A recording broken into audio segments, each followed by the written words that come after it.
So when you first start in Inkscape, it won't be long before you start trying to turn your own sketches into vectorized art. And in today's video, I'm going to show you how.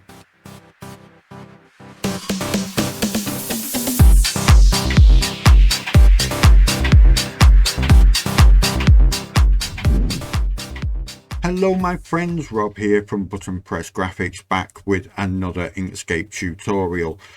Today I'm going to be showing you how to turn your sketches or doodles into works of vectorized art. So without further ado, let's get started. Now as you can see on screen, I have added my little sketch. But how did we get here? Well, first you need to follow these 4 steps. The 4 steps are simple. 1. Sketch out the design that you want to create within Inkscape. Now, as you can see on screen, I sketched this little apple very quickly, but it was still good enough to be the guide for the vectorized piece that I'm going to be creating in this video. If I could give you any advice when it comes to sketching, it's exactly that. It's a sketch. Don't try and be too hard on yourselves and get every single line perfect, because this is something that can be altered and changed as you see fit while you are creating in Inkscape.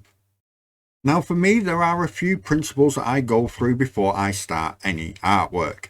If I'm using a template like this, I am going to have that selected, and then I'm going to open my layers menu. You can find this right here by this 3 little dashes on the right hand side. If you're using a previous version of Inkscape, then you will probably see this bar up here along the top. This is going to bring up your layers menu. As you can see, there is only one image in the entire project at the moment, and that is in layer 1. Now I'm going to double click where it says layer 1 so I can rename this, and I'm going to call it template. With that done, the color will automatically change. Now when we come down to the image, I'm going to select it to make sure it's highlighted, and then go to this little black box. This is going to allow me to add any blend modes and to lower the opacity.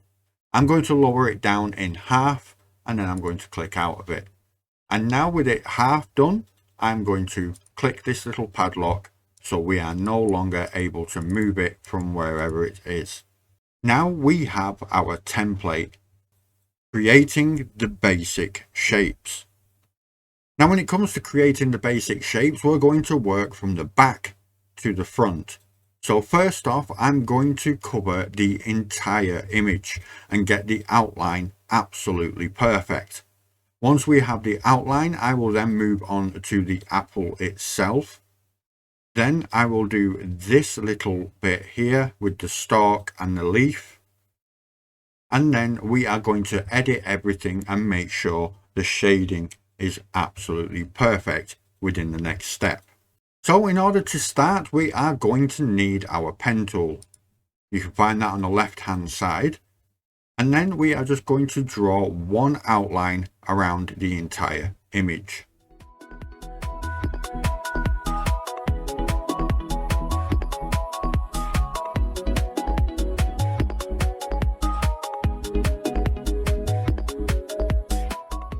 Now I have the basic shape. I'm just going to use my node tool, and I'm going to zoom in on each section and make sure that I can get the curve absolutely perfect.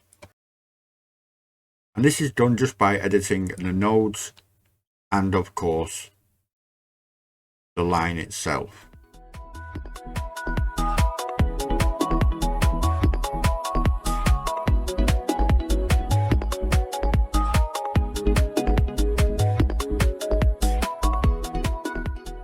And now with that done, we have our basic shape for our apple. Now if I change this to black, you will see exactly what I've created. This is going to serve as the blueprint of all the shapes that I need to use coming up. So now, as you can see, we have our silhouette, but this path is still within the template section. Now we can remedy this by going up here to this button which says add a new layer. We're going to have this as main. And now if we wanted to change, we could just select the path in particular and then click and drag it up into the next layer. And now if we wanted, we could completely lock this layer down so we don't end up moving or interacting with it in any way. So when it comes to the layers, this is just an easier way of making sure that you know exactly which part you're going to be editing at any given time. Now as for this outline, I'm just going to go to my fill and stroke menu up here. If you haven't got it open already, you can find it right here on the right hand side and it will bring up this menu. Now with this menu open, I'm just going to drop the opacity down very low so we can see the design underneath. Now in order to start, I am going to just use my pen tool again. And I'm going to start with the leaf. Now as you can see, the base of the leaf is just behind the stalk. And if I draw this one first, everything I draw after that will be a layer above this one.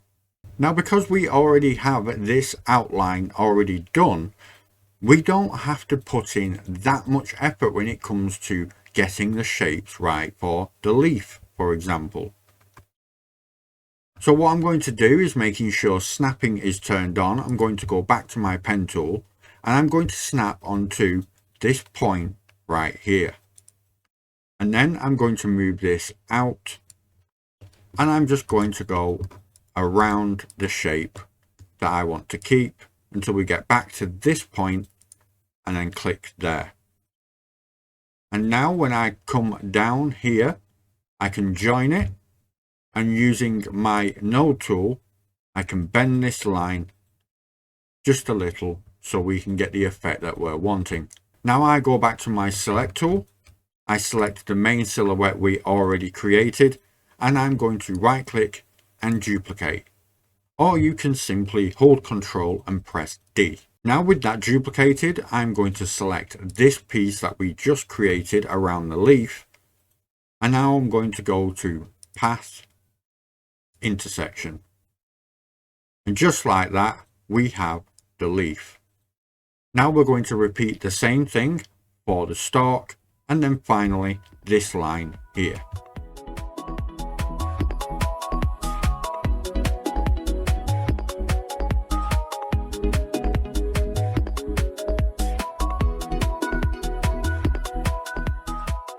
And finally, there is one more little bit I need to add, and that is right down on the bottom here where it sort of tapers off right here.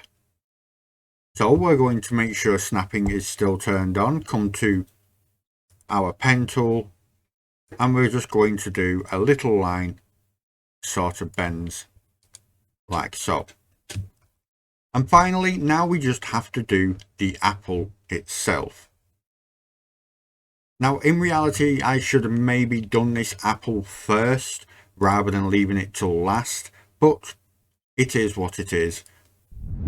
Now we're able to individually colour all of this like we want it. So first with the apple, I'm going to do a nice green shiny apple.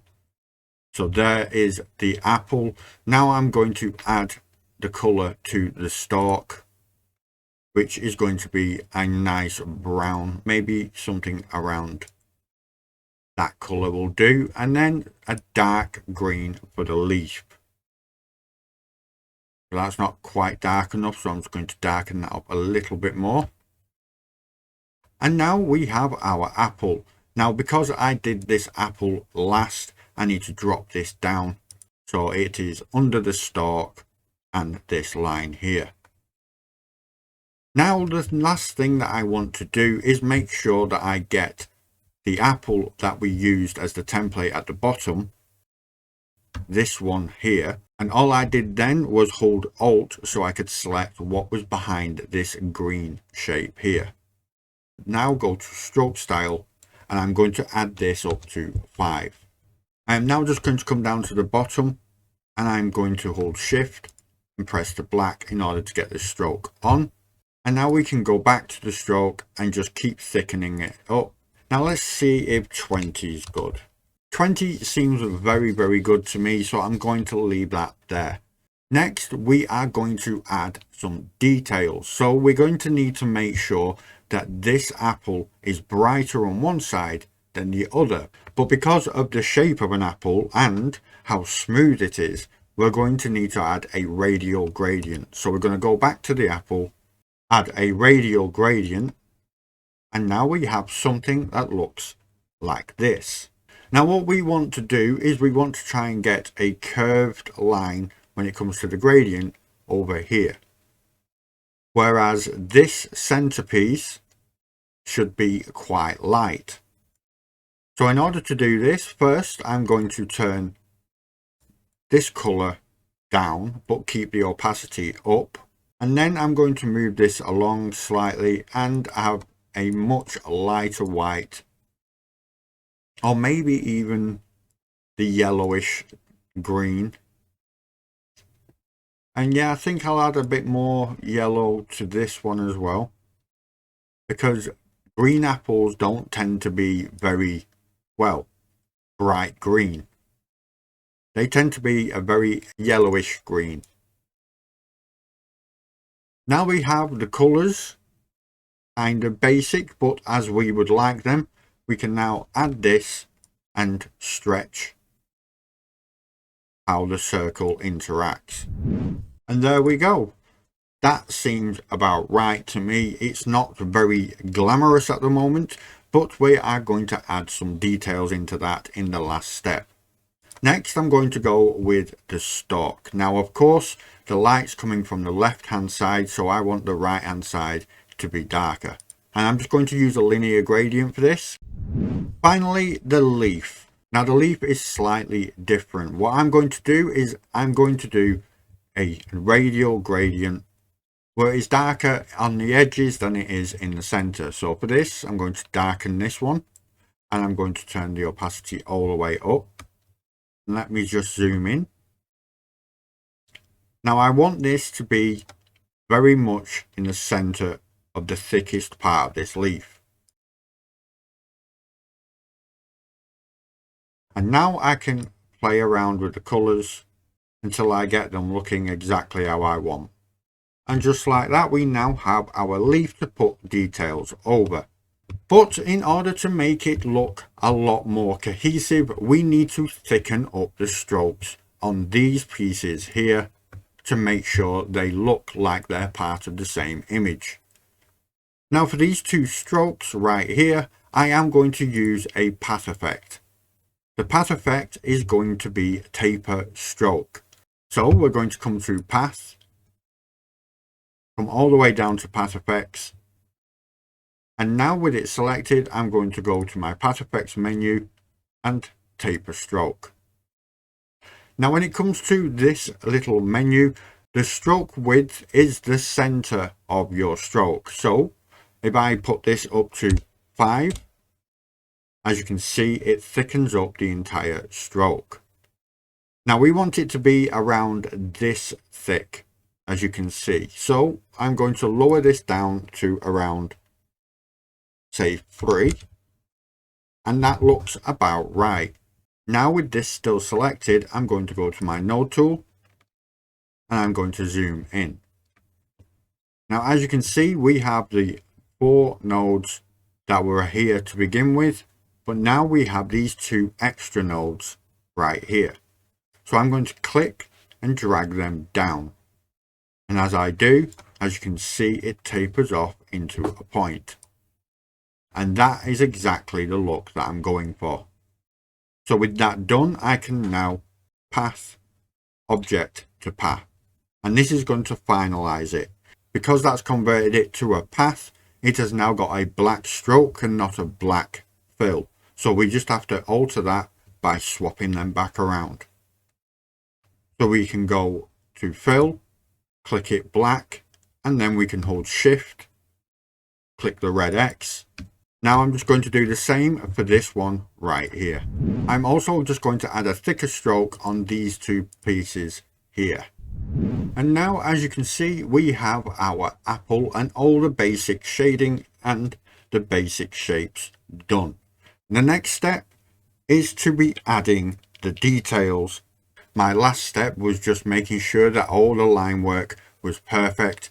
Now I just have to go around and make sure that everything is lining up as it's supposed to. As you can see, this piece isn't. So now I'm just going down and making sure that I've got everything lined up and turning on snapping if I need to.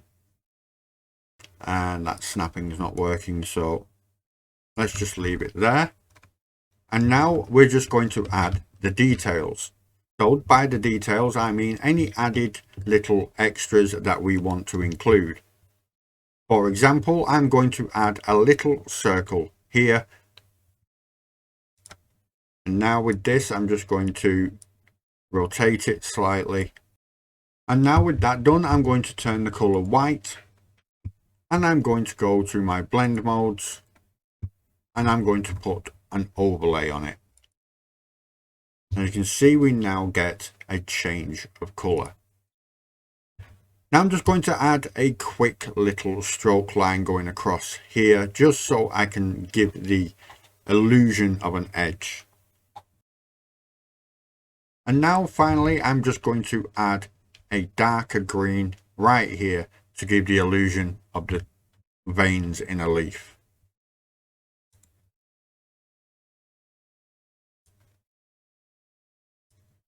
Now all I've done here is created a quick triangle which is tapered on one end, of course. So now we have this kind of effect. Now rather than going through and creating this effect over and over again, we can just duplicate this and then we can rotate it ever so slightly and reduce the size. And by doing this, we can now stamp a copy. Move that one over there. And each time, rotate it ever so slightly and make sure that we have it lined up. And now we're going to do the same from the other side. And now with that created, we can just simply select all of them. And we can go to Path, Union. And now they become all one shape. Now with that shape, we can make sure that we have the color set correctly, and we can add it and make sure it's rotated exactly in the direction we want. So we get a lot more freedom now on where to put it. And that looks quite good to me, so I'm going to leave that right there. And now I just want to change the color to the darker green on the outside here. In order to do that, we can go to our dropper tool and we can just select the darker green. And now, as you can see, it's more of a highlight than anything else. So it's a very subtle detail. Now, as you can see as well, this is layered over the top. We can layer it down below by just dropping it down with our select tool selected. And the final step is to add a nice little glow here, where it's the darkest. And of course, we need to add the shine as well. Now, in order to do this, I am simply just going to add a circle like this. I'm going to change the color to black. And I am, of course, going to make sure that I lower the opacity and increase the blur. Now, I don't want this to be too dark. I just want it to be enough so you can notice it. Now, as you can see, this is bleeding over here. So that's easy to get rid of. All we have to do is create a clip. So I'm going to go through this line.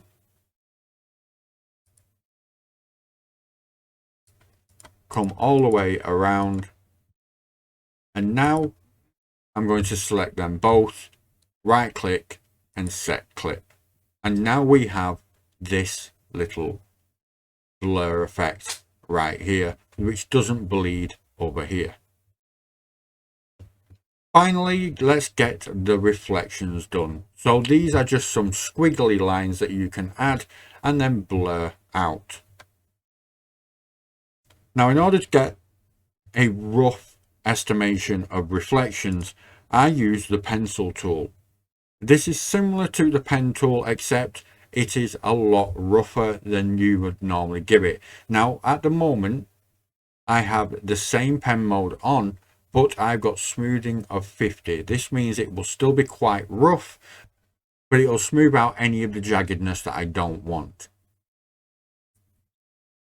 And right now, I think that looks okay. I'm just going to add another one up here. And then we are going to add a quite big one that tapers down near the bottom. Now, as you can see, it's not perfect. They are quite wonky, but that gives to the effect. Now, what I'm going to do is use my select tool so I can select all three, hit white. And now with that done, I'm going to turn off the stroke, which is holding shift on the keyboard and pressing the red X. Now we can reposition to get it exactly where we want, and I think around there is good. And of course, we are going to blur it. So something around there looks good to me. And just like that, you have created a little apple in a very short space of time. But there is one last thing that we can do. We can add one last oval right near the bottom, just like that. We can turn this one black, drop it to the very bottom by using the select tool and selecting this button. And now we can blur this. And so, my friends, that is how you can turn an image like this into a vector like this. Did you know that you can become a member of the Button Press Graphics YouTube channel? Well, now you do. You will get a lot of added benefits and you will directly support the channel, enabling me to make much better content in the future. Also, you can send in your artwork into the Creative Corner. This is a regular section where I will showcase your work in a future video.